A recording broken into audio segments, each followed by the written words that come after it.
ieraksta pogu. Šodien notiks folkloras lekcija. Vēlos jūs iepazīstināt ar Ilgu valodas Ābeli, kura pie mums jau ne pirmo gadu lasa lekciju par folkloru. Lekcija ir ļoti skaista un interesanta. Vēl interesantāk būtu, ja tas viss notiktu klātienē, jo Ilga vada arī folkloras kopu banga ar jauniešiem. Un jauniešiem klātienē, kad ir vasaras skola, viņi dzied un arī izdejo dejas. Tās ir burvīgas. Jūs varat paskatīties, kā tas izskatās reāli fotogrāfijās Latvijas universitātes mājaslapā vasaras skolas, kur ir no arhīviem. Tajā jūs tur redzēsiet. Nu, lūk, tā, es dodu vārdu Ilgai, un Ilga lekciju lasīs angļu valodā, lai varētu labāk saprast, jo ne visi tik labi vēl zina latviešu valodu. Ilga, dodu tev vārdu. Lūdzu. Hello. Paldies for the introduction. And I'm happy to see you all. Maybe if you feel comfortable, you can switch on your cameras even for a second so I can, see you all and believe that you are all real and exist and have gathered here. Hello. It's nice to see you all.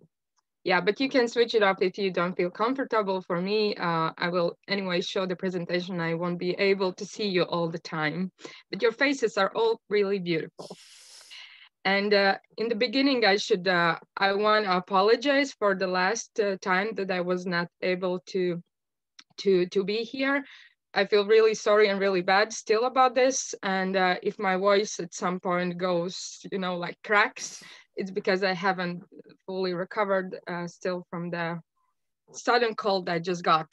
In Latvia, it was plus 30 degrees for, weeks. And then, yeah, something happened. But it's really great that you found your time today to join. And for those who will watch this lecture later, also thanks for watching it later. And, yeah.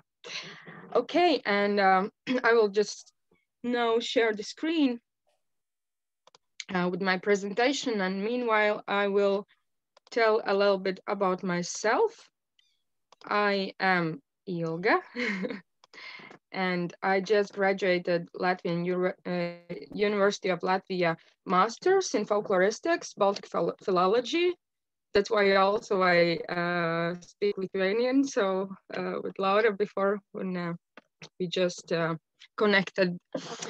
So my focus in the studies of folkloristics was more of research how important folklore practice is for young folklorists and people who have been brought up with folklore like I am. I was born in a family where traditions were practiced every year, every season, and it was just my lifestyle. I didn't, put it differently from any other experience I had as a child. And I believe because of that, I also decided to study this world that we know as traditional lifestyle traditions itself. And Sarmita was right. I lead a folk group. We are a group of friends that also mainly of us, we have been brought up in families where traditions have been a big part of their lifestyle. And we together sing and study different traditions of Latvia, but also a little bit more further. And we just participated in festival in Estonia. There was no Estonians, right, in this group this time. I didn't catch, I think, no. Yes, so I'm really lucky to have this group of people to do all these traditions and especially traditional music. But about my lecture, I will divide it in 2 or maybe 3 segments. We'll see how the time will work out for us. I will start with the seasonal circle of different habits, traditions, and festivals, because these traditions, this content of this presentation will be mainly of times hundreds of years ago, when people were living in harmony with nature, when people were living in rural households, having their gardens, having their animals, and trying to survive from season to season. And this is very separate, very different way of living than as we know it today. Of course, also nowadays there are people who live completely in the countryside and try to, you know, keep the connection with the nature and whatever reasons they have. But when we look to the Latvian traditional music, I don't know, folk songs, habits, any forms of Latvian folklore, we cannot forget that the way of living was very, very different, and the life conditions were very difficult, I would say. So I already mentioned that those people were living in harmony with nature, because this was the only way how to survive and keep your household going. And the only way how to do that was to live according to the sun cycle. You can see there is a nice picture of these rounds, these circles on a tree. When it's cut down, you can easily see how old this tree used to be. You know, every year another circle creates. And in Latvian, we have a name for it. They are called gadskārtas. Each circle of those, oh, sorry. Yes, each circle is called gadskārtas. And gadskārtas in Latvian has another meaning. Each gadskārta of the year is kind of a seasonal celebration of something changing. You can divide mainly four most important gadskārtas over the year. We also know them as seasons. Not everywhere in the world they are actual, you know, but in a weather in a place like Latvia, we have 4 seasons still. Nothing that much has changed. We can still divide summer, autumn, winter, and spring from each other. And also, yes, the 4 biggest celebrations that Latvians who lived here centuries ago were celebrating, were the summer solstice, winter solstice, spring and autumn solstice, or equinox. But it doesn't mean we're the only celebrations that were important for those people. There were so many gatherings and festivals in between these sections of the year that basically, if you look from nowadays perspective, these people were living from one celebration to another, constantly partying around. Of course, it wasn't the only thing that happened to them. They were working really hard. And I believe if you work really hard to provide for yourself and your household, it is just needed, like crucial need to rest and to kind of observe what you have created, what you have done through a certain period of time. And maybe looking from nowadays perspective, people who are not living in this circle type thinking, as we can also call like a mythological thinking, maybe it's a little bit harder for them to find the time to rest, and maybe find like a real reason to rest and do it properly without judging yourself that you are becoming lazy or not, or spending more than one day not working. This is maybe about my story about myself as well. But I decided to start explanation of these seasons and seasonal celebrations, starting from Jāņi. I guess most of you already know or have heard what Jāņi means. This is the biggest celebration of all of them. That is still very important for people living in Latvia and coming to Latvia for different reasons, I guess. But in the ancient, in the previous Latvian life, where people were still really, really close to the nature, this summer solstice celebration was a massive part of their life because it was the longest day and the shortest night. It was like a peak of the sun, the light. If you have been to Latvia, you know the winters are really long and dark and hard. So when the Jāņi comes, it is like absolute celebration of the lightness you get and vitamin D you observe with your skin. I will now show a short video of Jāņi because in this amount of time, it's not possible to completely explain what happens, how different habits appear in this celebration. But I think I will just show you the video without the audio because the audio anyways won't be very high quality in this format. And maybe over the video, I will just point out some of the things you can observe in the video. But before I do that, I can maybe mention some of the main actions that happen in the tradition. First of all, there is preparing the household for the celebration. So national cuisine in this case is very important. Mostly foods that are round and yellow and present fertility in some way are put on the table. In the traditional household, those were home brewed beer, for example, homemade cheese that was round and yellow. Also, these little pastries we call pirāgi, and many different things.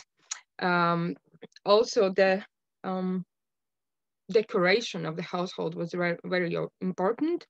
It was decorated with anything that was green, basically leaves, plants, flowers, different kinds of, I don't even know how they are called in English, but everything that was green, ready, and smelling was brought back to the household, put it in the windows, chopped and put it on the ground. Yeah, you will see in the video also how beautiful it looks in a real life. And when the preparation was done, people who were living in a household and also their guests, maybe relatives from afar, they joined together, opened the tradition, opened the festival with the singing together and sharing the first sip of the beer and first bits of the cheese or the bread, and kind of united in this way. Also, you can see in the picture, it was important to gather all together in the circle, symbolizing the sun or the sun's journey or the Earth's journey around the sun, you know. But this is also a form that just easily includes everybody and nobody is left out. This is kind of a unity. And after that, the official part, any kind of singing, dancing, celebration was, opened. And people were staying up until the sunrise. It was really, really important to enjoy this longest day and the shortest night that is still very, very bright outside. In Jāņi, it doesn't get that dark in the nighttime. It's still, you can easily see everything around you. And waiting for the sunrise is really, really important. That is considered to have a certain meaning for fertility as well. You greet the sun that will give afterwards, after the peak of the light and sunlight. It will give fertility and wealth for your fields where you're growing certain things. And now I will share the video.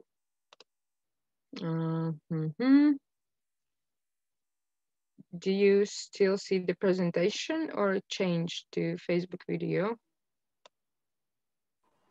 It's still the presentation. Okay. So here it goes. And yes, as I mentioned, I will show it without the sound. Not to, you know, it will be like, And this is a video from, I believe, 4 years ago. Jāņa celebration that happened in a household of my friends, and they host the celebration for hundreds of people that are still their friends and relatives and people who just know each other in some way. And they do it in a traditional way. It's really important for them to gather together, to have all the habits and do all the things that have to be done. I also have been there a couple of times. Now this time I'm showing the video, just this time there happened to be a very good person who did this video. So enjoy, and maybe I will just point out some things during the video.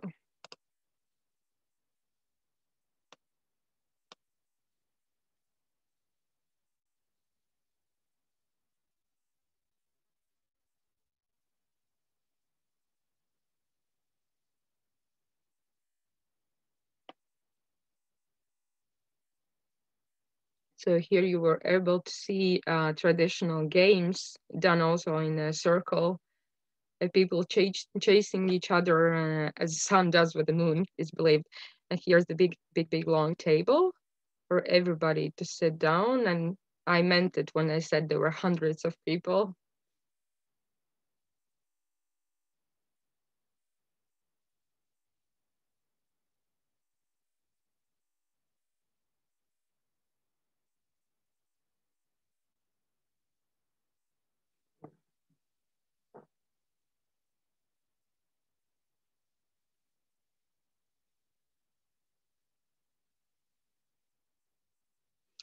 Yes, everybody are wearing these flower crowns made out of different herbs, flowers, greens that you can find in the meadows.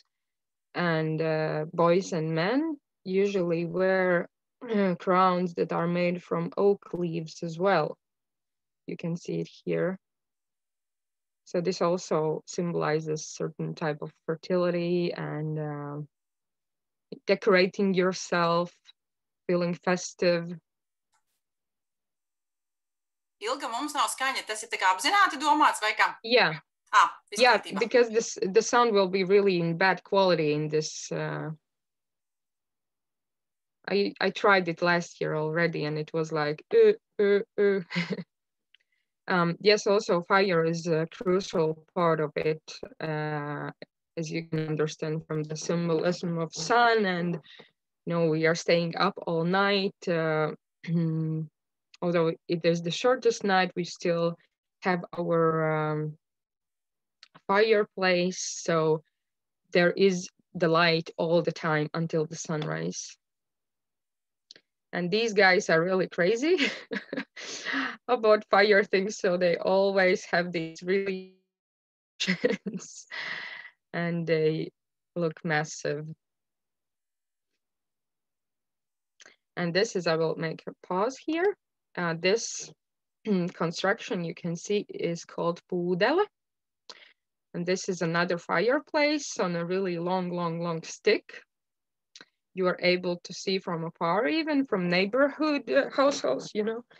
And this is lighting up I believe it was around midnight, not in the beginning of the celebration. And this is considered to be a symbolism of masculine energy and phallus and fertility as well, because it's so long and up there. And usually men also are the ones who light it. And this video, you can see it is done, was done with the long, some long under stick or something, but also you can lay the construction down with ropes and then bring it back up. So yeah, dances and circles and games, music.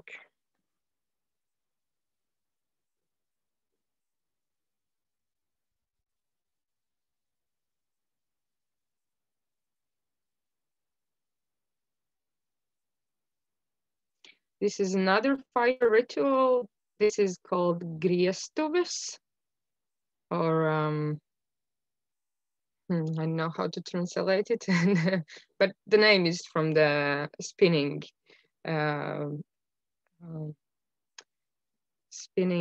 movement, you know. And this also symbolizes the circling sun, and that everything's connected. And we are just having another turn of the year. So I will go back to the presentation now. Here. Actually, I think if you have some questions, there will be plenty of time in the end of presentation for that. But if you have something really urgent that you are afraid you will forget, you can write it in the chat box right now, and I'll try to answer. So yes, this is the biggest tradition, the biggest habit that is still alive, and we can only question. And I think some folklorists, like the scientists, researchers, have dived into the, I don't know, meaning for Jāņa celebration for Novade people as well. Not only the people who have been brought with folklore and are really enthusiastic about it. It's a celebration celebrated really widely, of course, in different ways. Not everybody hosts this type of event with hundreds of people. There are many people who just have the celebration at home with the radio on, with Latvian, I know, more modern type of traditional music, drinking beer, and enjoying the free holiday, because in Latvian calendar, this is also considered to be national holiday, so you officially don't have to work in these days. And about the dates, it is at the end of June. Officially in the calendar, it is 23rd and 24th of June, but many people who are closer to traditions, they usually celebrate it mainly on 21st of June, but some days this date can shift because they also always do it according to the current situation of the sun and earth relations at the time, you know, when the how was the word? Well, the real summer solstice comes, you know. Yes, after the massive celebration of this sunshine, light that never ends, people go further and work really hard on their fields. After the end of June, you know, everything's growing, everything has to be watered, and then you have to pick the weeds out of the fields and everything. And if you have a big household, usually the harvesting that comes at the end of the summer is not able to be done by one household, or I know if people were living alone, then especially, you know. So there is another tradition that is not like this, one of the seasonal celebrations of the Gadskārta, but it's just a very practical and wonderful, I consider it a really wonderful tradition. It's called talka. You can translate in English it as a collective work, but there is specific word for this in many European languages. Actually, not only European, over the world, you know, when people just come together and help each other to harvest their whatever grains, fruits, uh, any, I don't know, vegetables. Most of the times there were different grains, rye, wheat, anything. And there are people doing talka or the collective work, not only in a traditional way, but also in a contemporary way, translating this tradition as something modern, as well as, you know, helping out each other, coming where some help is needed, and when bigger group of people can easily complete some things, but for one person it would be really difficult.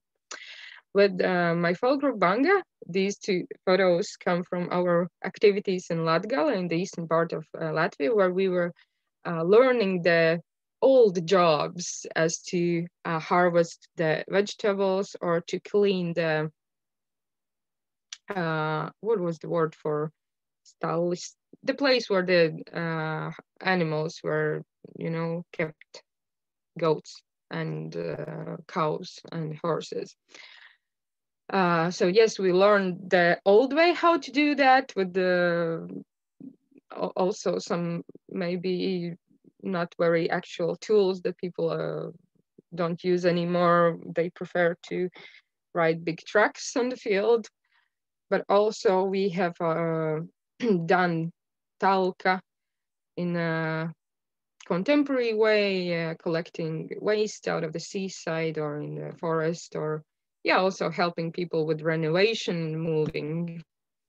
And here you can see the logo of Lielā talka, which means the big talka.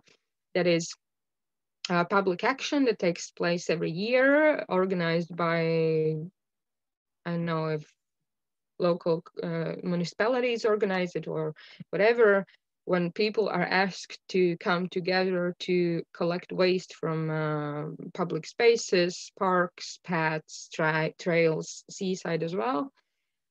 So in that way, we kind of clean our world, and by coming together, we are able to collect what is left from people who don't do that, don't collect waste after themselves.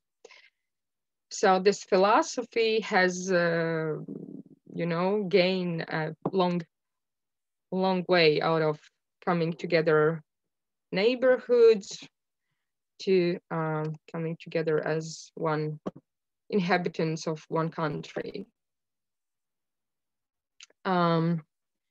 Traditionally, after talka, after harvesting what you have grown, you also have to celebrate it, because now your household is full of goodies. You can eat, you can drink, you can party around. But it's also needed for you to kind of mentally rest from this period and prepare yourself for the next period that is ahead of for you. So usually end of September, when everything has been harvested, you know, people were gathering in a celebration that in folk songs is called differently, either Mikkeli or Mikkelis Day, Rudanai, which means like the celebration of the autumn time, or Apjumības, which also includes another character of Latvian mythology, Jumis, the symbol of fertility, basically. And well, this photo is just from a public event that was organized by Riga City Council in the middle of Old Riga, next to Dome Church. You can see lots of pumpkins and people smiling. Well, yes, this was like a commercial event, but I think was successful with showing what was the most important things of the celebration and the symbols of it.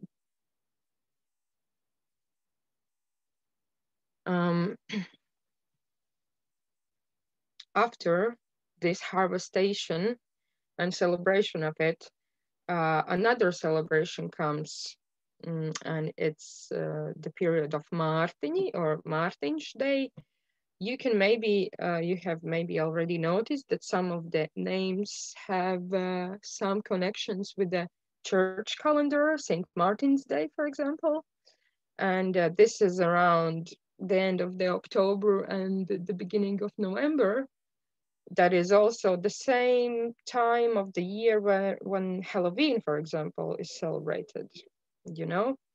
Of course, these traditions I'm talking about are older. They come from the time when folk songs, my main material of this information, were sang day to day. But for the during different upcoming centuries and different regimes, these traditions were adapted to the current situation. Either it was Catholic Church or anything that came afterwards, and including nowadays, you know. So traditionally, Mārtiņi is the time when the winter was considered to start. And one thing that approved this was the first frost that came, like the first really cold night, maybe even first snow. And Mārtiņš, as a character of Latvian mythology, was an envoy of darkness. He symbolizes it. And you guys get ready, Mārtiņš is coming, the darkness is about to begin. There is one folk song I tried to translate a couple of years ago that I think very, in a good way, shows the connection between these myths and what was happening in the nature at the time. So I will just read in Latvian at first. Mārtiņš labs vīrs, tiltiņu grīda, Katrīņa mīzele izārdīja. So it's a nice way, full of humor, like humoristic way how to say that Martin, or this time of the year, Martin was a nice guy. He built a bridge, and it's a metaphor for having the first frost, you know, making things concrete and connecting the autumn to the winter time, you know. You just make them solid like a bridge. But then the Katrīna, also we celebrate 2 weeks after Mārtiņš name day, that we have name day tradition in Latvia. 2 weeks after Mārtiņš name day, there is Katrīna's name day. And this was usually because after this first frost, there was like a little warmer days again when the frost was gone. And this was around Catherine's day. And that's why in this folk song, she is nicely called a pisser, because she created, you know, like, she made the frost become wet like water again, you know, change the frost to water. So destroyed what Mārtiņš was trying to build there. But after that, no worries, the winter anyways came. Around Mārtiņš time of the year, also another interesting thing started. This is also kind of a universal tradition, not only typical for Latvia area. Traditional masked processions. It was believed that when the darkness starts, different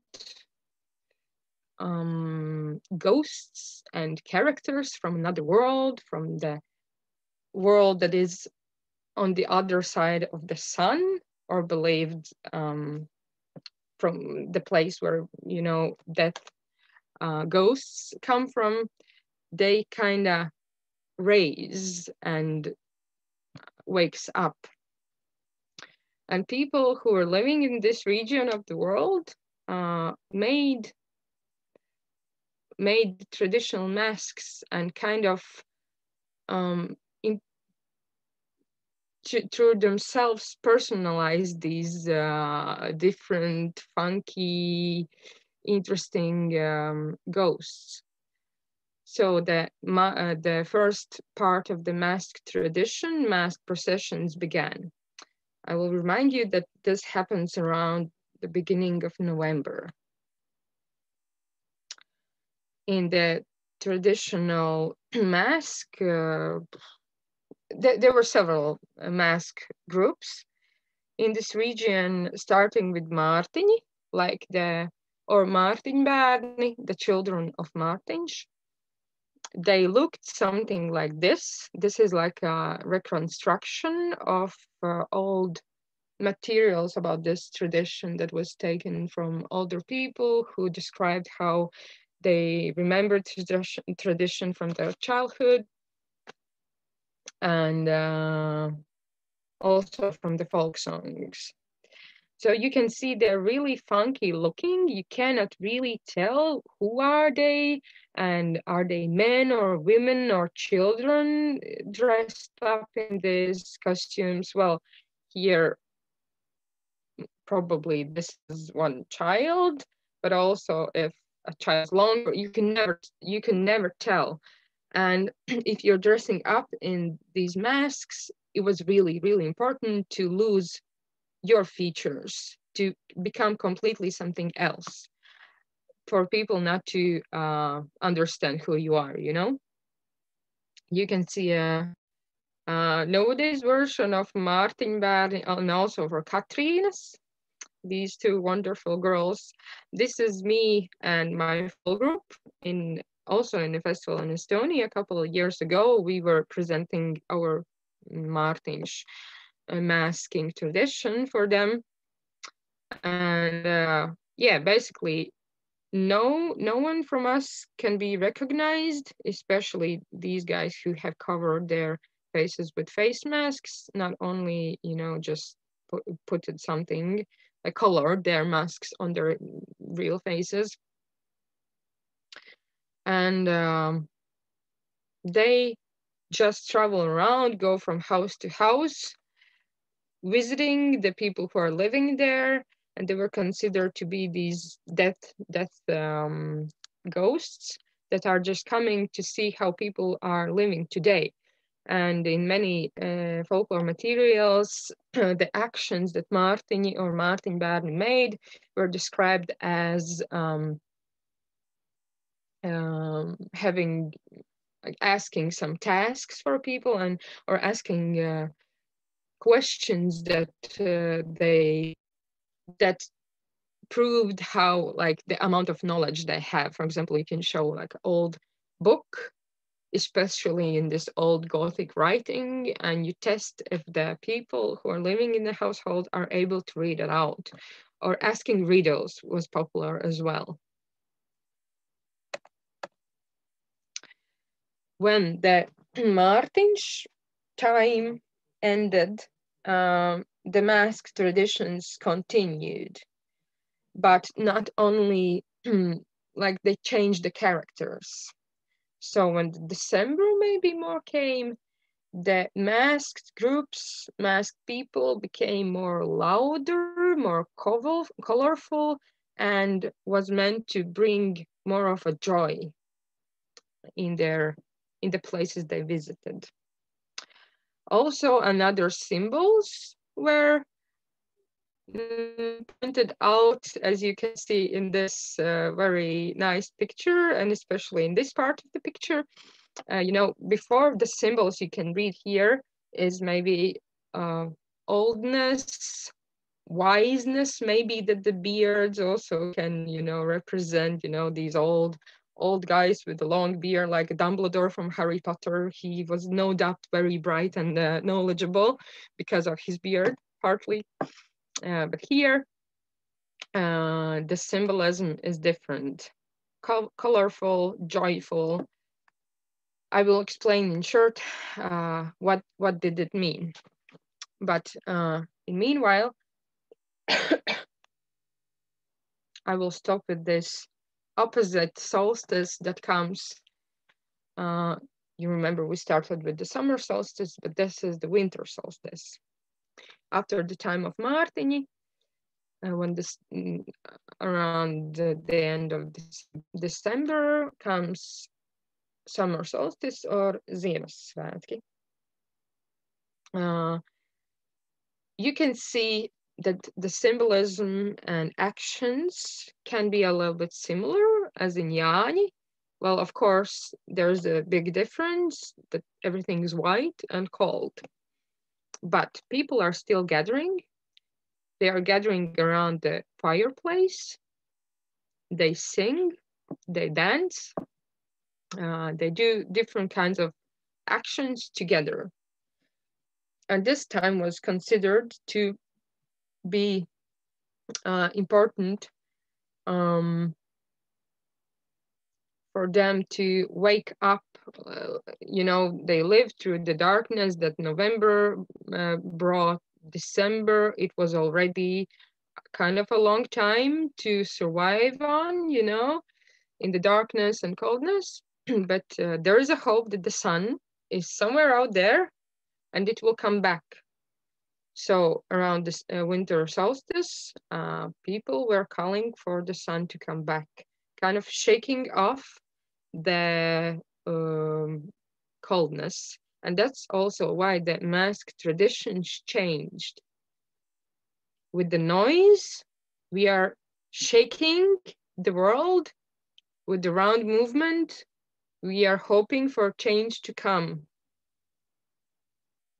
And if the world was kind of old in the Mārtiņš time of the year, then this is a nice beginning for the new to come, because the spring is somewhere near. New things growing out of the ground, shaking off the snow for the new things to come. And this is the third type of the mask traditions, and the last period, because before the spring solstice, this time is in between, exactly in between the winter solstice and spring solstice. Now skaņas. Can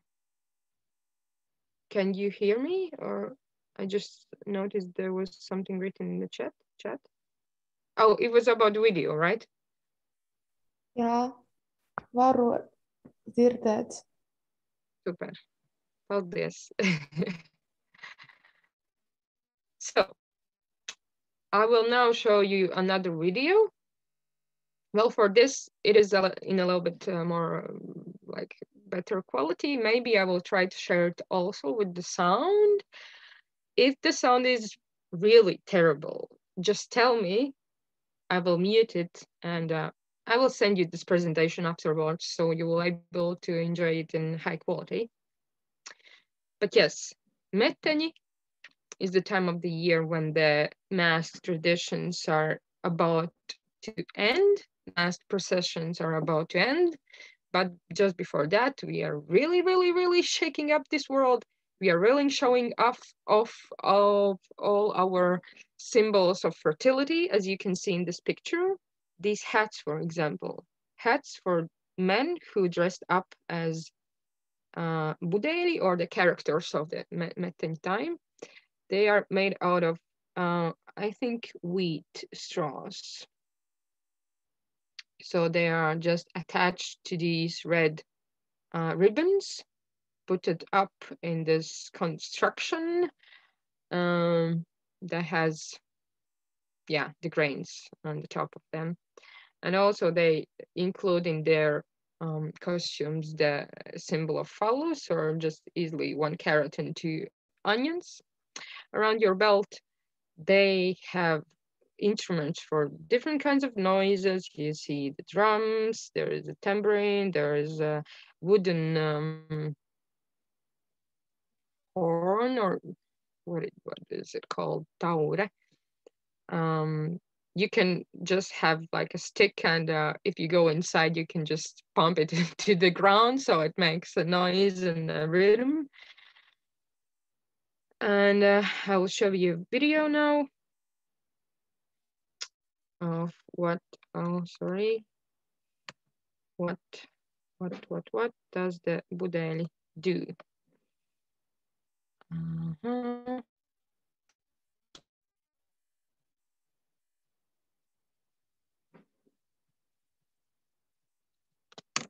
So just a reminder, if the sound is really terrible, tell me.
Oh, yeah, thank you. Okay, what I said was not important. I will continue now with this presentation, but soon we will be over with the gadskārtas or the seasonal celebrations, and I will allow you to ask some questions about this portion of the presentation. But before we do that and go and finish our circle of the year, two more significant traditions have been left to discuss, and one is Easter. I haven't actually written down the Latvian name. It's Lieldienas, or the big day in Latvian. And it takes Lieldienas, or Easter, is a spring solstice that comes just after the Meiteņi. Or Meiteņi is the beginning of February, something like that. So Easter is when the sun is like really here, because in the winter time, winter solstice, the night was the longest, the opposite of the summer solstice, the night was the longest and the day was the shortest. Just after the winter solstice celebration, sun is coming back slowly, and the days are becoming longer. And in this Easter time, they are equal, the light and the darkness. So this is the right time for people to come together, gather, and call all together for the sun to come back. Easter celebration usually starts with people gathering in the time that is right now in, where was it? In America, somebody told that it was around 5 o'clock a.m. Paula? What, you were the one, right? Yes. Yeah. So imagine if you woke up like an hour before to be ready to take a nice ride or just walk to the nearest hill to be able to see the sunrise together with your fellow friends or a family, It was really, really important in this time of the year for people to see the sunrise, to kind of get real life exception that yes, the sun is here and it will come back and the days will become longer and longer. You can see colored eggs in this photo. This is I think the biggest symbol of the traditional Easter, but also this symbol symbolizes something, and the symbol of these colored eggs is, of course, no doubt the sun, and the round circle, the fertility in a way, the feminine fertility as well. And people were doing this, coloring the eggs before the sunrise, watching, and when the sunrise came and the songs were sang and everything, they played with these colored eggs, they had different games. For example, fighting each other and looking which egg cracks faster, or rolling them down. And yeah, well, it's a different type of topic, but the symbolism of the round and the yellow, if you cut the egg, there's yellow inside. And of course, this is a product of chicken, so it's a fertility itself. It was really important to be kind of pointed out.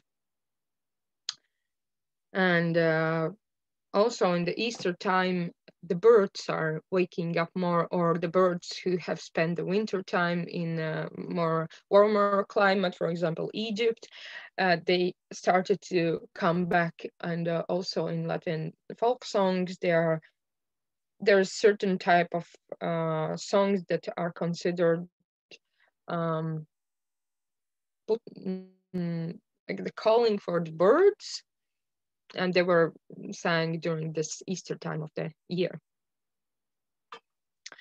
when the spring solstice has been celebrated, in between the spring solstice and the Jāņi, summer solstice we started with, there is another day. And it is important also, of course, considering people living in rural areas and households.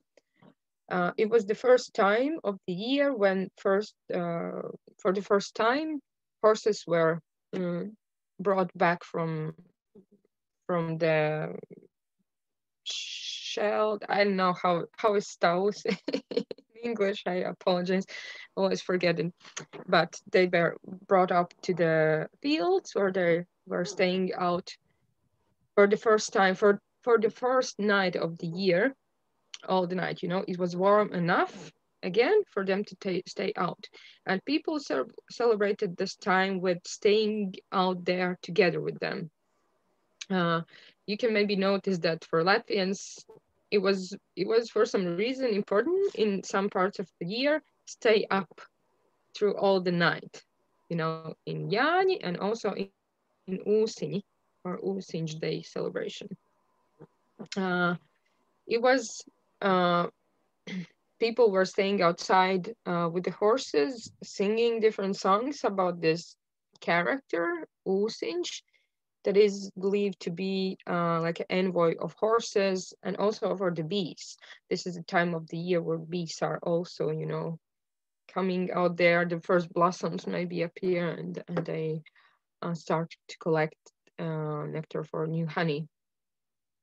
So what did people do in these nights? They stayed outside, they sang, they also again had the fireplace, and I have participated in Ūsiņi as well. And in recent years, I have discovered a community that celebrates this tradition very strictly as a masculine celebration. And yes, according to the folk songs, this was the job of the men of the household, to stay out with the horses, to make sure everything's okay with them. They're not cold, they don't disappear anywhere. Because also in the daily life, men were the ones who took care of the horses. And mostly I also used them for the different kinds of jobs. So it's very interesting that I was able to, experience how men are the ones who are gathered in this night together with the horses, with songs, with the traditional foods as well. And women just appear in one part of the night and bring some things for them to be able to spend their night in more comfort and sing some songs maybe together. Yes. I think this is the time when I will make a short break, because we have traveled around the circle of the year, and after Ūsiņi happens at the beginning of May, around this time. After that, the most important celebration again is Jāņi, the peak of the sunlight, the celebration of the fertility, and the celebration of light itself. So if you have some questions about gadskārtas, feel free to ask. I will answer right now.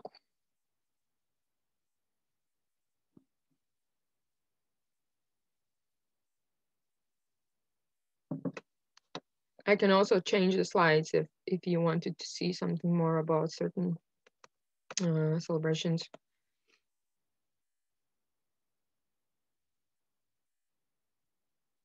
No questions.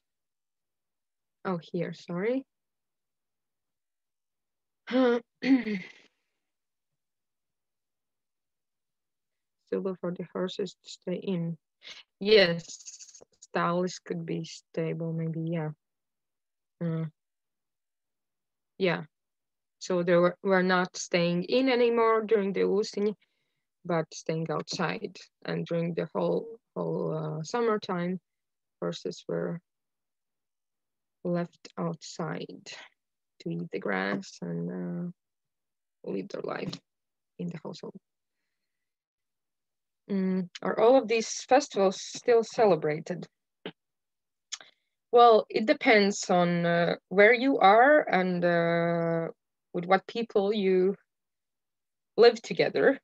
I can say personally, for me, it's very important to mark these parts of the year and celebrate the festivals because in some way, I think mostly because I have been brought up with these traditions, this mythological thinking of the cycles changing is important for me. So if I'm not able properly to mark the point when spring ends and summer begins, I think there is some misunderstanding with me and my brain, maybe. And I also moved to the countryside a year ago, and it shifted my understanding of these things completely because I was really able to notice that, you know, when the first blossom comes, something is changing actually in the world, or when the summer ends and the first darker and colder nights come, that there is a certain change, and you cannot explain it like in very I don't know, very well organized way, because it is connected with our feelings as well. But I personally have the need for them to be marked, these periods of the time. So when I mark them, when I kind of bring them more to my consciousness that, okay, well, this is changing right now. So I'm just preparing my mind to be programmed to this next season. It is easier for me, especially in this winter time. It helped me a lot. And I think it was like that, especially because of the pandemic I was living through during the winter time, especially. So when I saw the first sign of the spring coming, it meant something more for me. Not only that, okay, warmer days will come. It, in some way, it had like a promise for me that maybe things will globally change as well, and we'll be able to move further, maybe from this lockdown situation. And maybe with the sunshine and the warmness, and, you know, in spring and summertime, people are not getting ill that often as it happens in winter time. It's easier to catch some virus. Also because of that, this shift of the nature helped me. So maybe in some way you can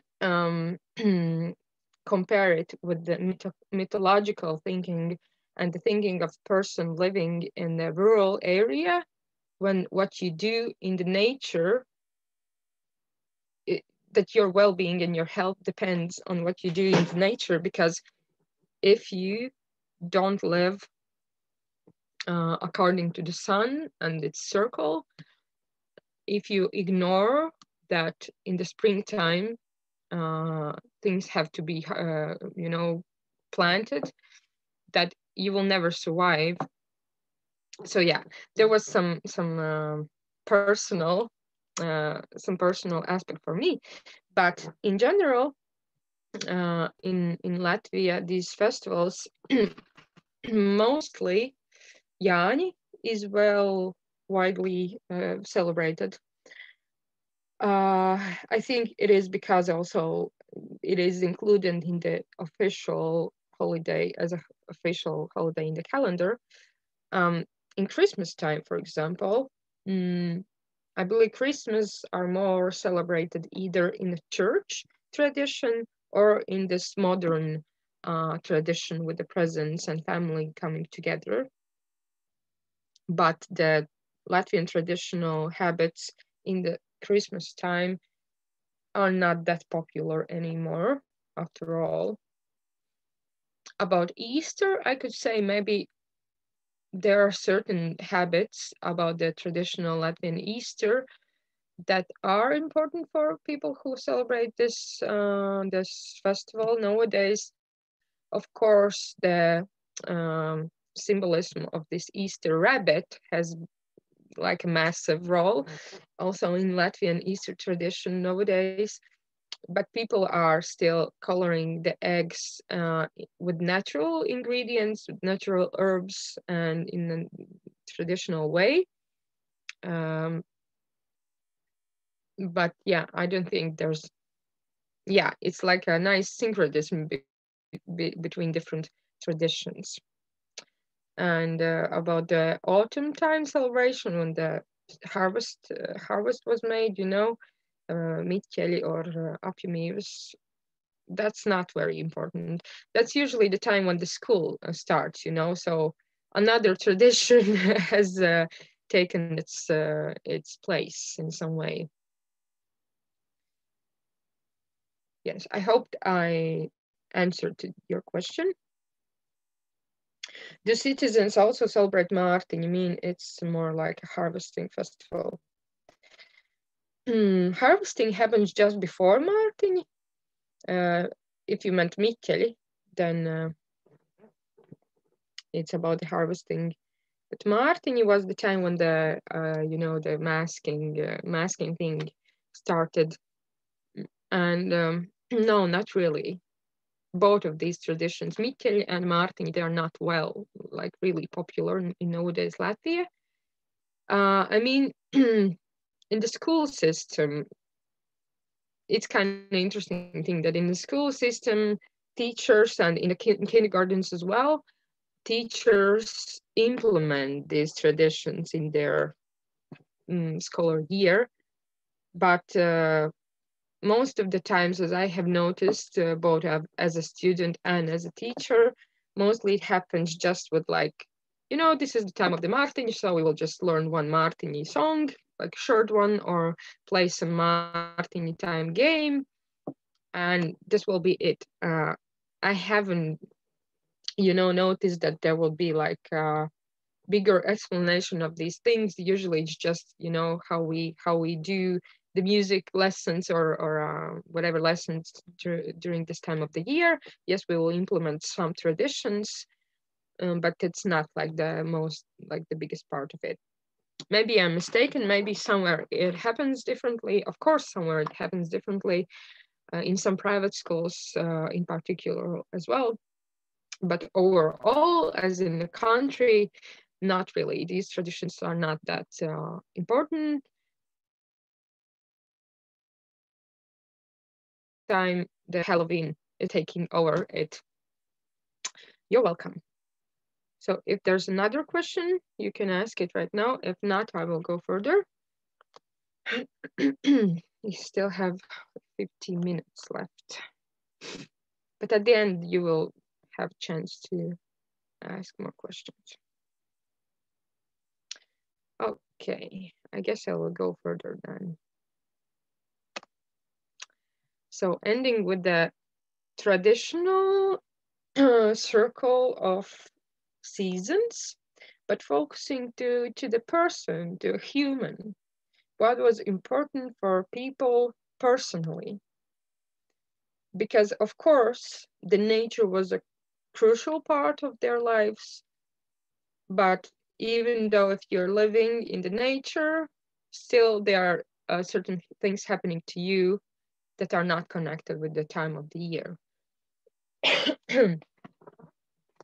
And traditionally, in the traditional society, there were considered to be 3 life events, or godi in Latvian, that were the most important for people as initiations, as a turning point from something to something else. First of all, the most important time of their lives was to be considered christening or krustabas. That is, in nowadays in church tradition also it exists, and I think it's quite similar, just with, you know, the way how you do it is like differs a bit, but the meaning of it has been the same.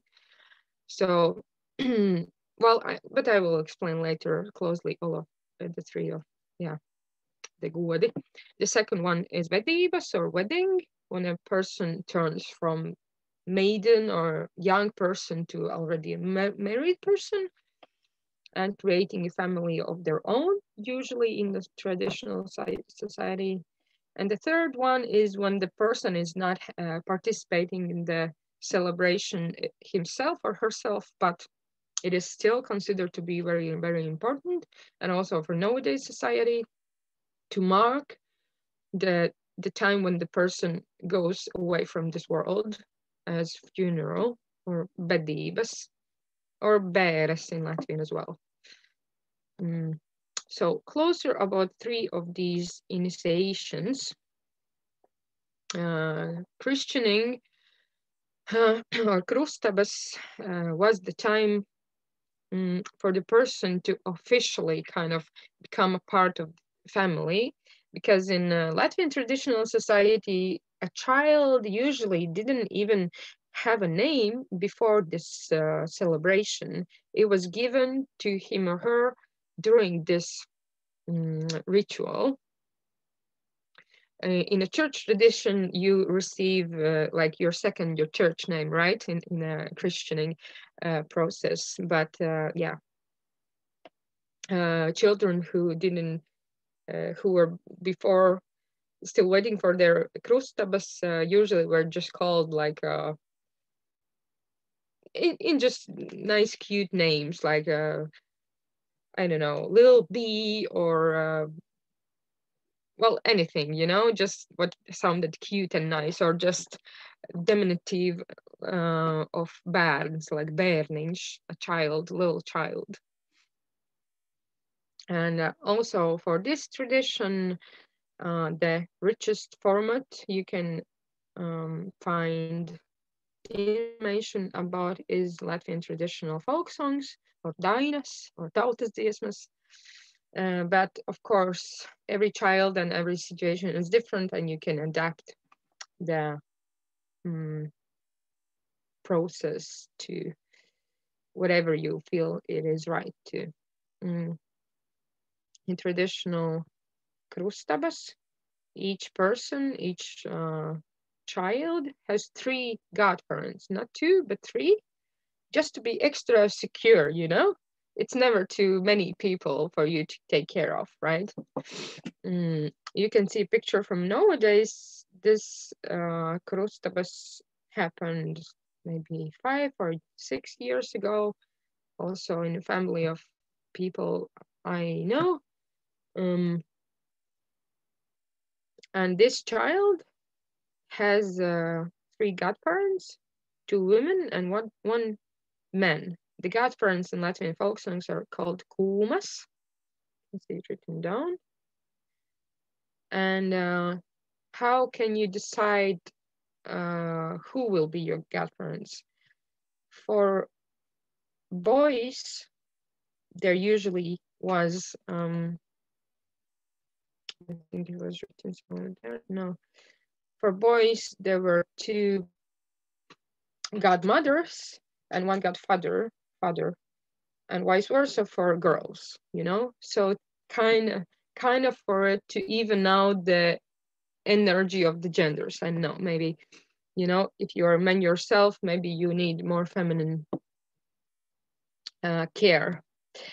Yes, and these are the parents who carry the child, and in the process of christening, people were gathering together in a circle, and each of the people, not only parents and godparents or kūmas, were kind of having the child in their hands and making the movement and singing together. So everybody got to carry this child, kind of giving their wishes, their best wishes to this child. And also the participants of christening were obligated to bring gifts that would be useful for the child in his or her life. Usually money was considered to be the nicest gift. The name itself, Krustabas, comes from the word of cross. And also the name of godparents comes from the same cross, the parents of cross, Krusta vecāki. And the process of getting Christianed is also kristības. So yeah, the symbol is alive in this tradition. And why the symbol? This is not only the symbol of the church, the Christian church, but also, for example, this cross can be found in many, many, many folklore materials of Latvia and Latvia's region. And it has many qualities in it. There is mentioned another character of Latvian mythology, goddess Māra. She was envoy of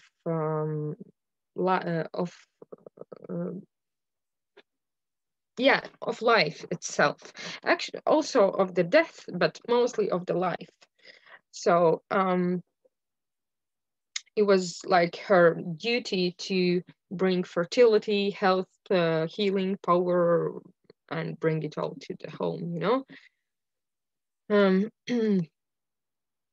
The second gods, or the important life event I will shortly talk about is the wedding, and I have put like an image of what was the main goal of the wedding in traditional society of this region of the world was, yes, to continue the household, to continue the life. So what you have worked before as child and what your parents and godparents have worked for, you know, is being taken care of and brought to the future, saved for the future generations to come. So people were marrying and having children. But it's not all only, you know, only so official. Of course, there are many symbols included, and also people who liked each other and were in love with each other were getting married. Not only the ones who would be, you know, able to continue the household to work and function fully. Here you can see I have divided many rituals and parts of the wedding that had to be done to be celebrated properly. I won't be getting into all of them in detail, but it was a long process that also is actually kind of connected with the gadskārtas, with the time of the year, because just very practically, if you are working in a field, working hard to provide food for the long and cold winter, you are physically not able to travel around the world and look for your ideal partner, you know? So the time of the year when people were kind of thinking of the wedding was not the time when people were working the hardest, but the wedding itself were happening when the harvest were done already, just practically, very practically, because at that time of the year you were able to organize a huge party and to be able to provide food and drinks for everybody. Because if you do a big wedding, I know, in the middle of the winter, there's a big chance for you not to survive with the food you have still left in your house, because you can never know when the coldness will end, when exactly you will be able to plant the new things to grow. So in the harvest time, when everything was full of whatever you have been growing and making, then the wedding were happening as well.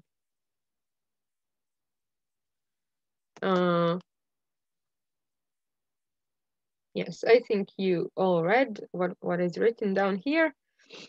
And here you can see photos.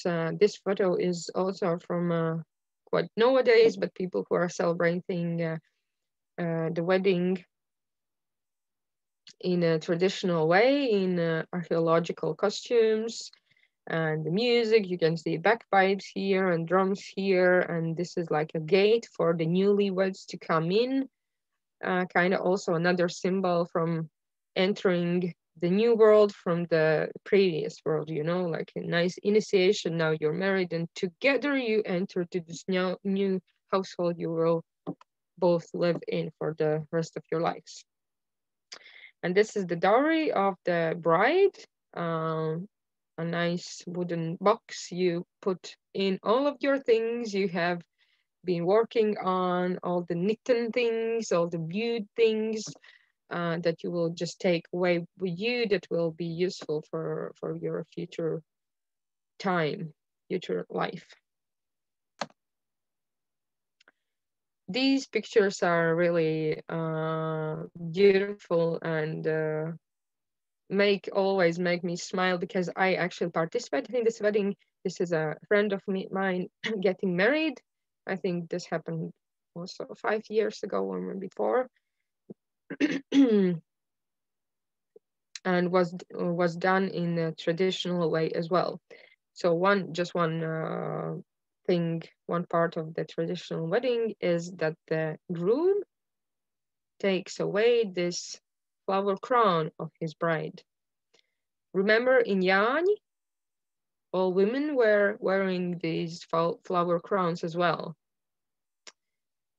In Jāņi, also older women or married women are allowed to have them because this is like the celebration of fertility and, you know, the beauty and everything that is blossoming in the nature. But usually the symbolism of the crown is a symbol of your younger days, of things that will be gone after you get married. And yes, now the groom is taking away with his sword. You can also see a nice symbolism in here. And the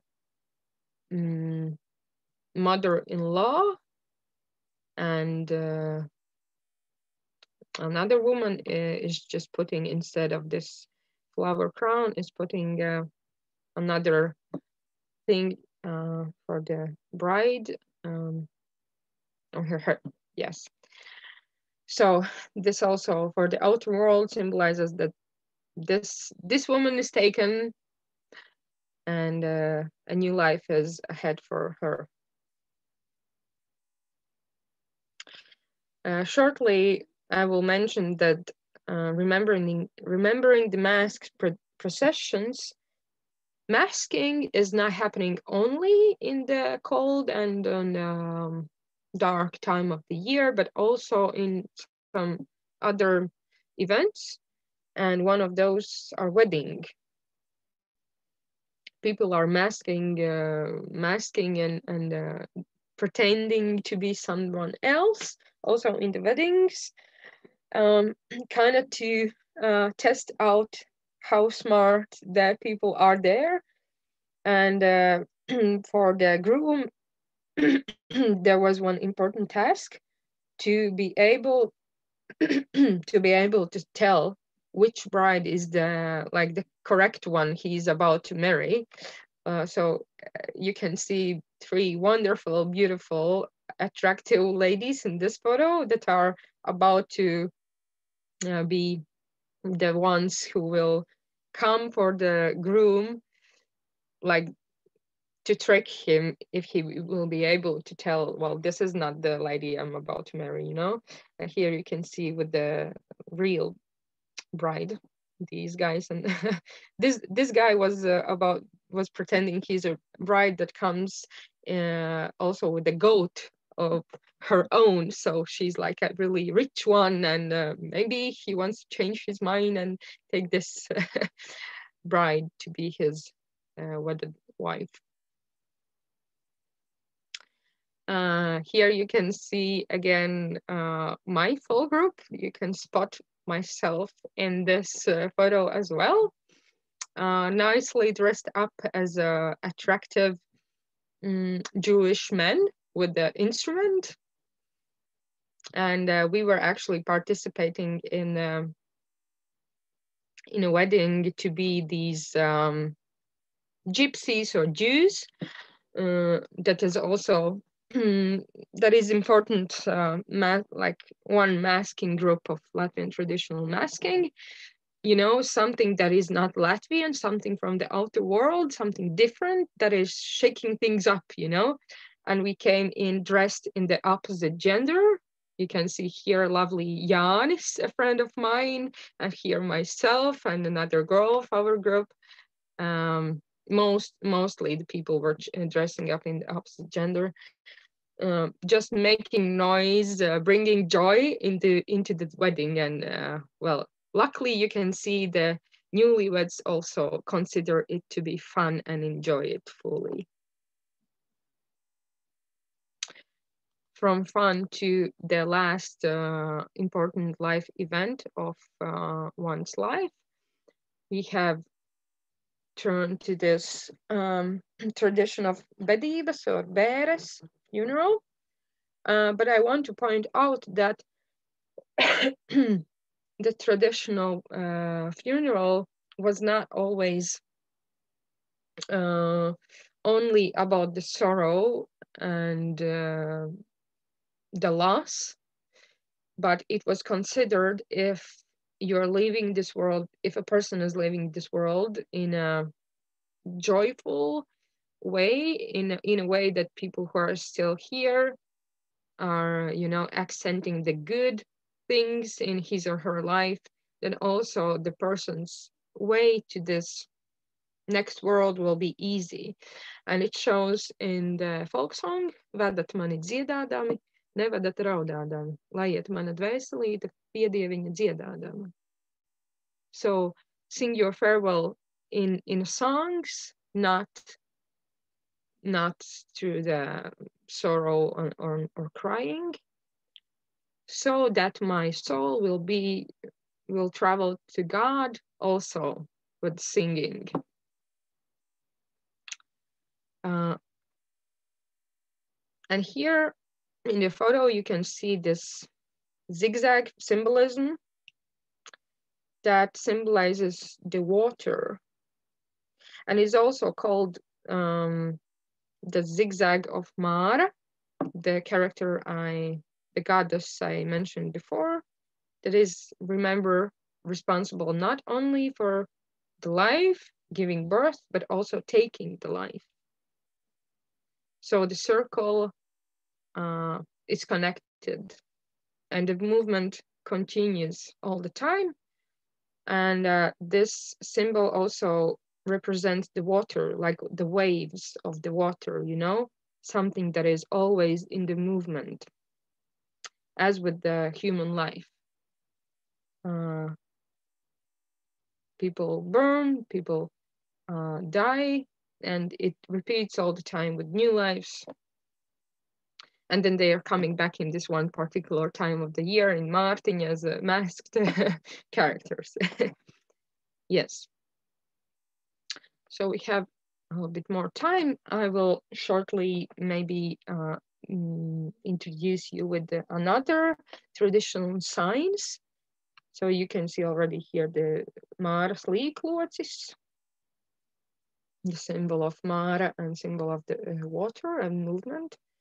But also you can see the sign of the god that was considered to be a sign of the god, like a nice triangle, right? And this represents the three worlds and three elements we cannot be disconnected from. For example, the past, the present, and the future. Or the underground, the earth, the ground, and the heaven. Of course, there is a spectrum always. But yes, this symbol symbolizes the God that is up here, or yeah, maybe up here in the heaven, maybe, and the top of the world. I mentioned before in Mīteļi time of the year, or apjumības, that jumis is one of the characters of Latvian tradition, and this is the sign of jumis. It symbolizes fertility, also maybe duality, and maybe you have noticed if you have seen Latvian traditional architecture, that on the top of the roof, you can see sometimes this symbol to be putted. So it's like a guarding symbol that there will be fertility in this house, or just the order of the world will be okay, you know, nothing will be shifting. And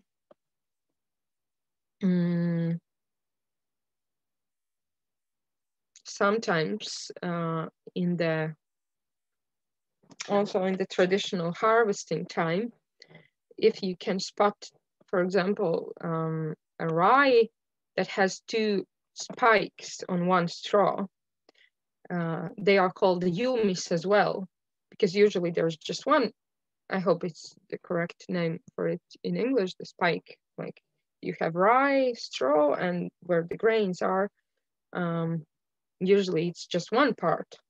But sometimes the nature plays a joke and there are two parts. So it's like extra fertile straw of rye, that these types of straws are called jumis as well. So like extra fertility, extra wealth. And very shortly about traditional costumes, you maybe noticed in the photos there were two types of traditional costumes. This one is a Latvian former Minister of Culture, actually. That's Melbārda. She's wearing the construction of archaeological costume. Archaeological time is considered to be 9th to 12th centuries, when these types of costumes were worn in very important events. And this is according to Latvian archaeology. And you can visit this website, katram savu tautastērpu.lv, or traditional costume for everyone. And you will see several versions of this traditional costume, traditional clothing, according to the region of Latvia, nowadays Latvia. Here's just one blanket. When you can also spot the traditional signs, and here's jumis. Here's swastika or ugunskrusts. There was also a very, very popular traditional sign in this region, and not only in this region. This sign is actually very universal and is found also in Far East traditional materials. And it symbolizes also, you can see it's like turning and rotating as a circle of life, circle of the year, of the nature.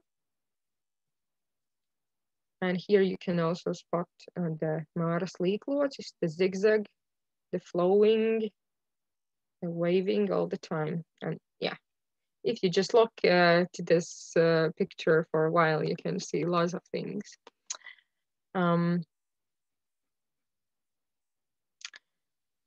how Latvian traditional culture is being preserved in nowadays.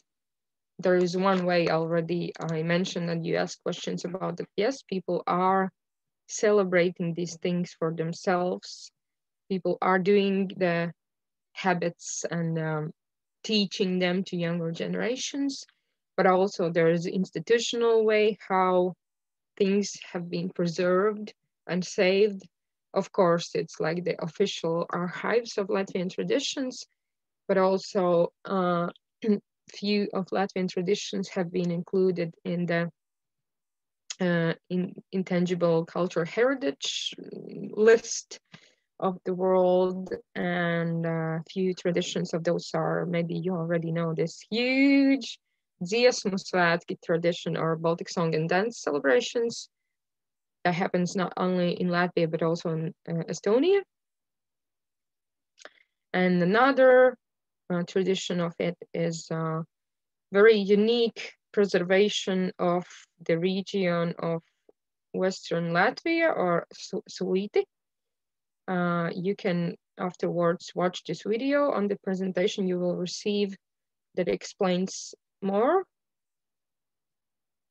about this type of the, just this tradition, why is it preserved, why the whole culture space or is being preserved and kind of protected by this institution, not only, for example, the singing tradition.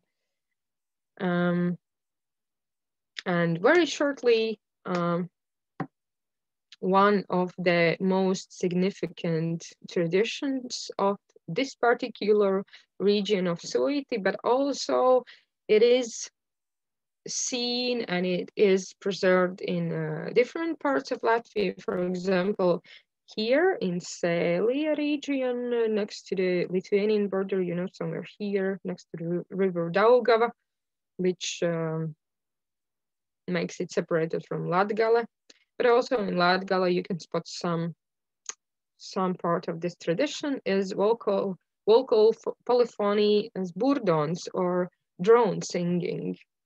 If you remember from the video I showed you with the sound, there were bagpipes playing, and bagpipes is a music instrument that is considered to be a drone instrument. But you can also do drone music, bourdon music with your voices as well. And what is drone? Drone is just not only the flying cameras around the world, but also one sound that stays on the same tone, not changing it. And the melody can go la la la, whatever, but this tone always stays the same. So it can be like this, yeah, right? Also, of course, there are different types of drones and it could be changing, like something can be changing, but the most purest way is just one note. In the music, in Latvian traditional music, it's most likely on the vowel e, just like e, right?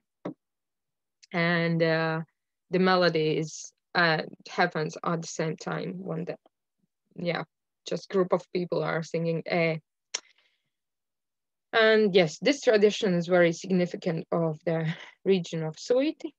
I marked in the map.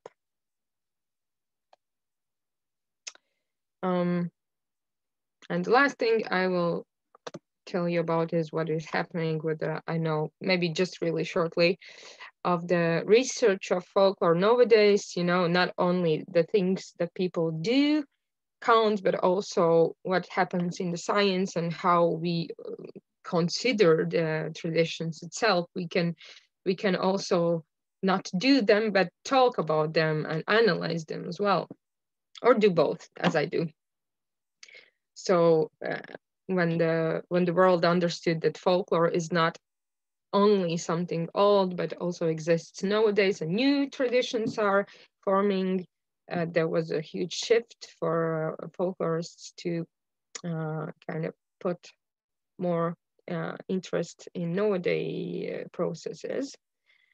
So one of biggest events how people in Latvia, scientists in Latvia do that, our folklore expeditions are both. Also, old traditions have been researched and noted while interviewing older people, usually in Latvian countryside, but also people are interested in nowadays collective memories, for example, in nowadays habits, on maybe how the traditions have shifted, and maybe they were celebrated in a certain way hundreds of years ago, but nowadays it's different. Also in the internet, there's a folklore, and in Latvian folklore in internet, or jokes about Latvian folklore in internet. I can explain for them who don't understand Latvian that well. This is a meme made by one Latvian scholar, Latvian student. This is Krišjānis Barons, one of the most significant persons for Latvian folk song collection, because he encouraged people to send him folk songs from all over the Latvia, region of Latvia at the time. And he collected the songs in small notes in this closet that afterwards got its title as Dainaskapis, or Closet of Dainas, or Latvian folk songs. And this is a picture with the Krišjānis Barons standing next to the closet. And the meme says, when you're looking for a grandma's pension, but in the closet there are only some kind of Dainas. Oh yeah, there's the, I forgot I put the translation here as well. Yes. I think this is it for my presentation. There are most of the sources I used. You can also look up for if you want to, but they're all in Latvian. And yes, this was my presentation about Latvian traditions in short. I hope you enjoyed it, and now I'm ready for more questions.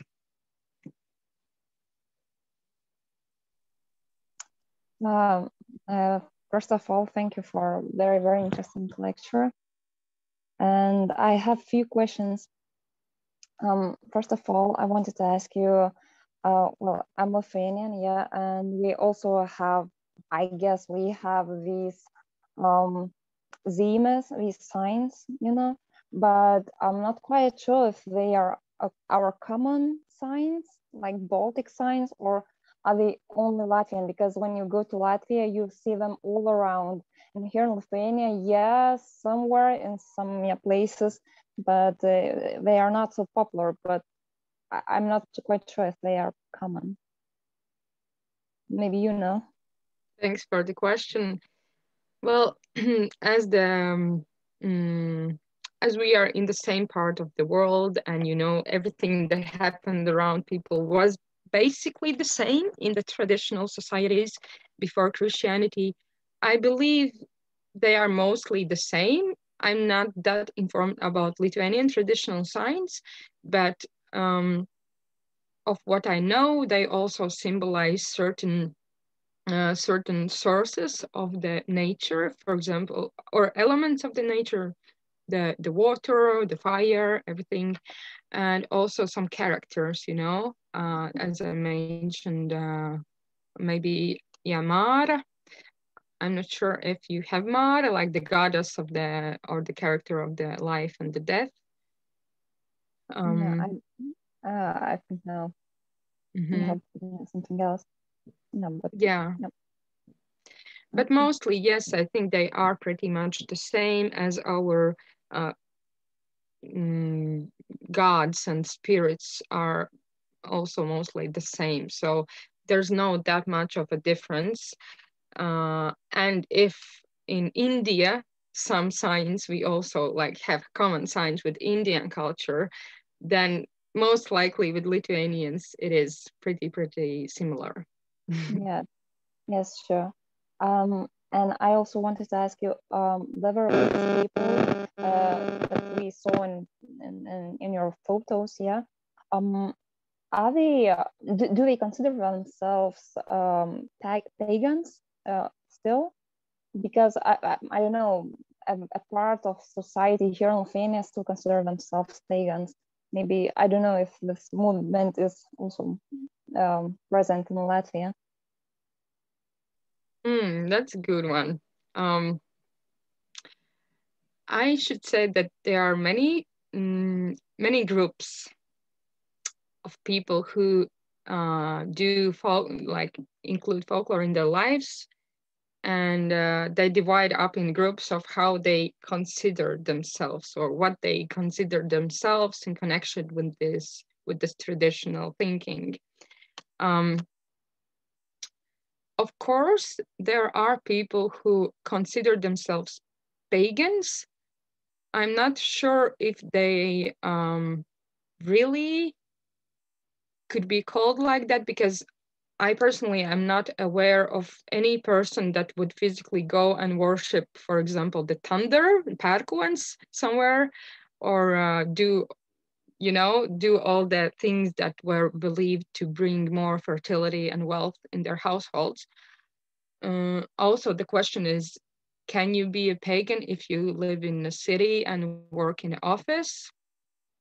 What kind? Maybe you have some new gods you worship for that, but there is a like a Latvian neo-religion that was created in certain time of the I don't remember which century, but the ideas of bringing back this traditional thinking and worshipping traditional gods, in spite of what the church have done with the society and what changes they have brought in this region. Yes, the ideas like that have been alive for a couple of centuries, maybe all over the time from the 13th century, when the church became present in the region of Latvia. But right now there is one, I think the main movement of this neo-tradition, they are called diasporas, or the carriers of God. So they kind of constructed, and I'm saying this not reconstructed, but constructed paganism as religion, putting all of the gods and spirits they can find information about in Latvian traditions in one pantheon, and creating this, and strictly going through the circle of the year, circle of the seasonal traditions. But you can never say that this is the very same way how people were living here centuries ago. For example, because of one reason, the form of this religion is as religion, but people who are living in the countryside and just trying to survive through this harsh winter time, they didn't consider all of the sacred things as religion. They consider them to be a part of the world, and maybe some actions for them to be helpful to gain what they need in terms to survive.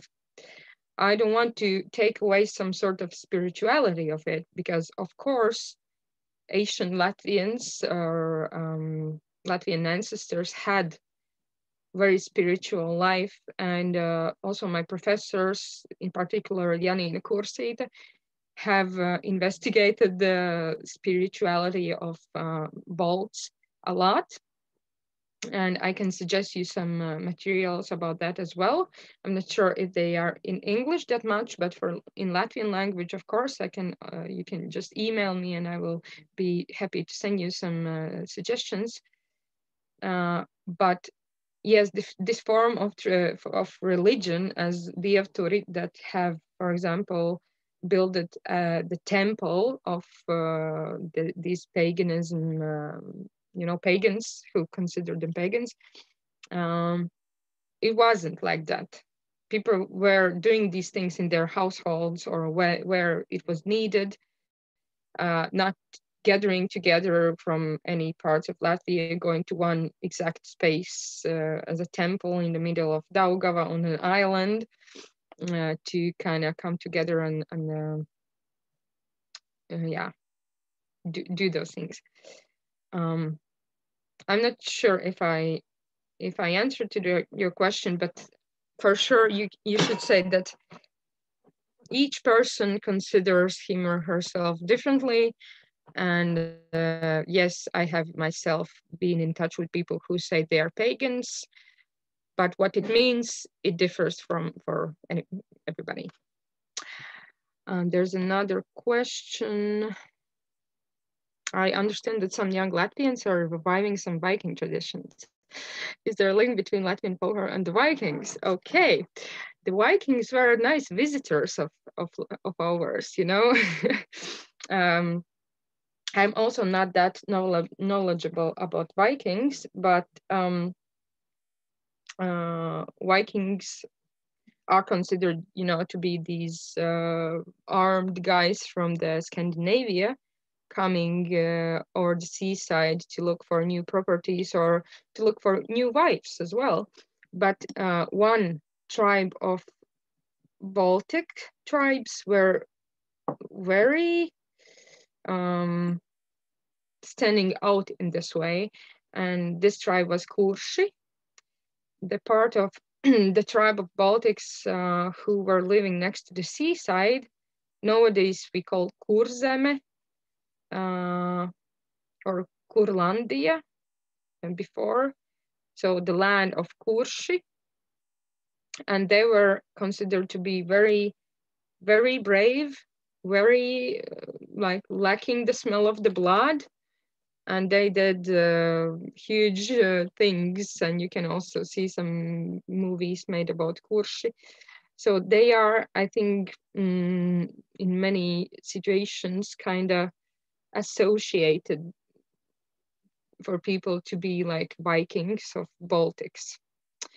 But about Viking traditions coming in, well, maybe the most significant thing I have seen, I have witnessed, is the business of Viking ships offering excursions in Baltic rivers. You know, come join, you can experience like the Viking lifestyle and how it was to be to travel in the Viking ship, rowing yourself, not with the electrical motor, and to experience how hard it is. I myself have a friend in Lithuania who has built such a touristic attraction himself. And I was living in Lithuania for one semester a couple of years ago, and I was taking part in the actions as well. I was on the ship and played some bagpipes and some kuokla and entertained the guys while they were rowing. So that was a fun thing to live through, you know. Imagine how it could have been. Of course, it is more easier for me because the ships were usually even more, how was the word? Like bigger, and they weigh more. So the rowing was even more harder, and you didn't do it just for 10 minutes for fun. You were crossing seas. So yeah, that's one connection with Latvians and Vikings. Any other questions?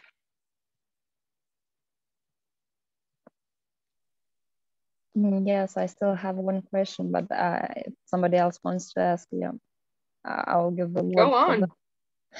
Okay.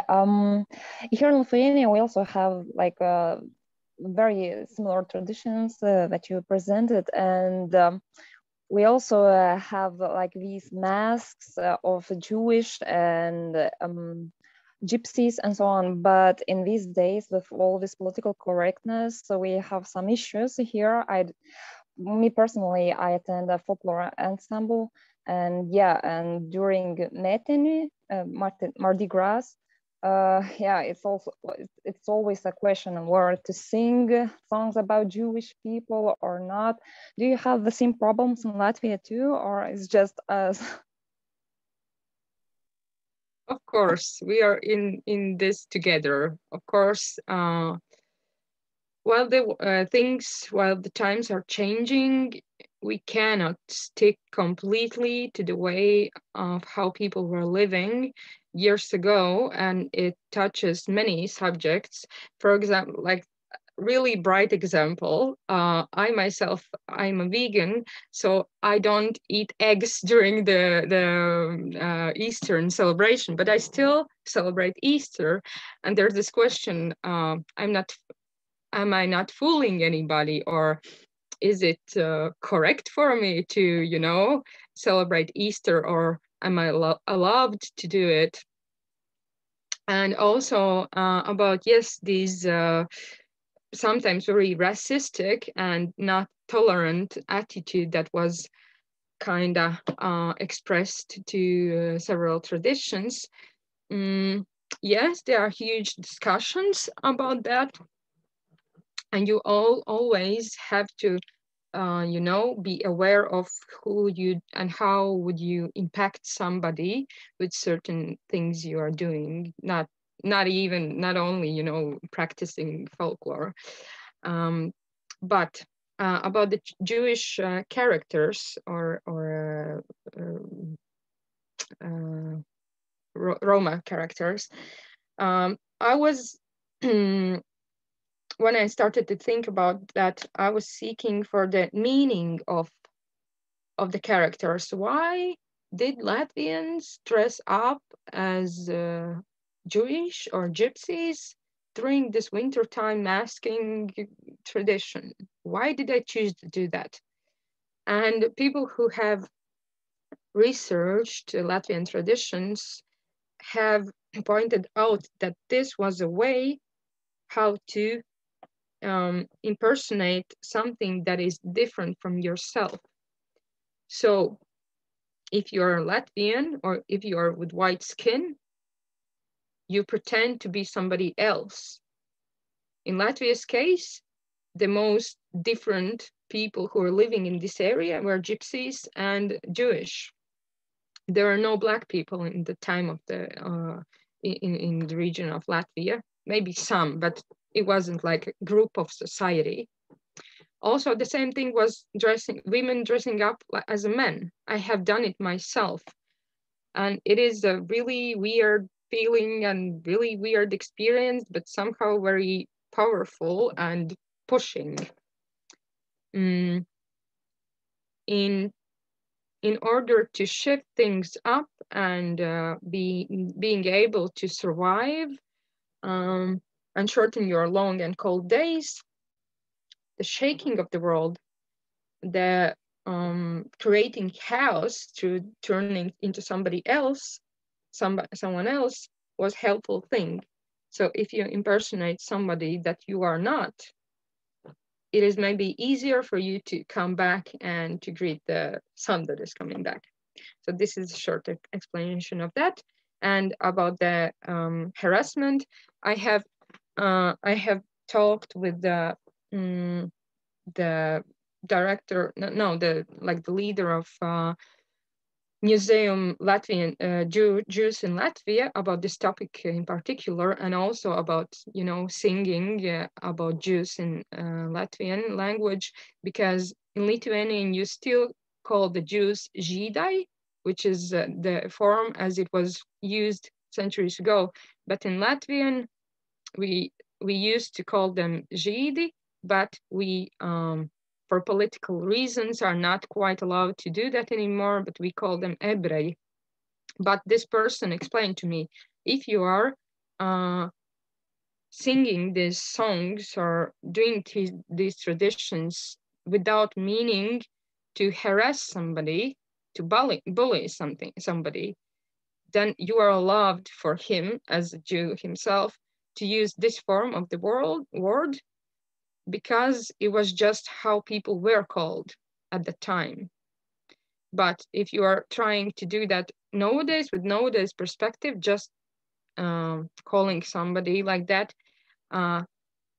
it was considered for a time to be this form of the word used to be like especially to harass somebody. So there's a difference. What are your intentions?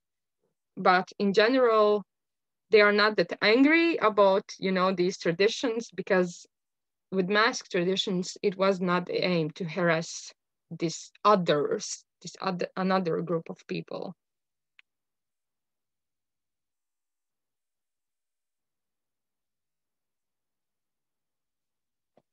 I hope I'm explaining everything that you can actually understand, and my English is, good enough for this task. Fantastiski. Ilga, tu kā parasti. Fantastiski. Laikam visi ir visu uzdevuši jautājumu. Es ceru, ka visiem patika. Brīnišķīgo un. Jā, tā kā man liekas jautājumi visi ir, kas jau ir uzdoti. Un liels paldies tev. Lekcija kā parasti bija brīnišķīga. Paldies. To, ka tu teici, ka tu nebiji lasījusi ilgi tiešsaistē, man liekas, ka tu to dari ļoti bieži, tev sanāca ļoti profesionāli, kā parasti. Un tā kā, labi, liels paldies tev. Tā kā, es ceru, ka visiem arī patika. Citiem vēl veiksmu dienā, citiem labu nakti. Un jā, rekord kaut ko jau sarakstījuši arī rekord tevi visi. Noteikti. Jā, es arī gribu pateikt paldies visiem. Un ja ir vēl jautājumi, rakstiet e-pastā. E-pastos ierakstīšu čatā. Bet Sarmīt varēs arī nosūtīt, ja? Jā, ir tā. Es šo ierakstu saglabāšu. Un tad, kad es sūtīšu to ierakstu, es uzrakstīšu arī tavu e-pastu, ja kādam kādu jautājumu, lai tad tev raksta. Un tad es tev arī nosūtīšu prezentāciju, ko tu visiem vari aizsūtīt. Sarunāšu. Labi. Brīnišķīgu svētdienas vakaru. Kam vakars, kam rīts, kam diena, kam nakts. Tā kā, labi, tad uz tikšanos. Citā reizē varbūt, ar cerību klātienē. Es jau visu laiku saku, ka beidzot beigsies, un tad jau visi būs, kā saka, tiksimies klātienē. Labi. Paldies visiem. Atā. Paldies, čau. Paldies. Čau. Čau.